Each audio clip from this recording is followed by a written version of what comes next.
అందరూ ఎలా ఉన్నారు? బాగున్నారా? నేనైతే చాలా బాగున్నాను. అందరూ బాగుండాలి, అందులో మనం కూడా ఉండాలి. ఇదేంటో తెలుసా? భలే ఉంది కదా, కలర్ఫుల్గా.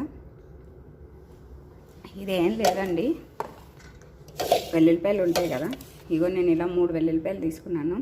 వాటిని రేఖల కింద ఒలిచేసుకుని ఇలా ఇందులో మిక్సీలో వేసి మిక్సీ పట్టేసి దాన్ని కొంచెం కారం వేసి వెల్లుల్లిపాయలు ఇలా మిక్సీలో వేసి బరకగా కొట్టేసుకున్నాను.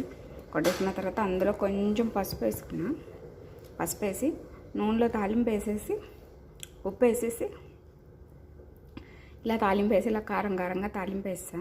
ఇప్పుడు ఇది కొద్దిగా చల్లారిన తర్వాత ఇందులో కొంచెం నిమ్మకాయ రసం పిండుతాను.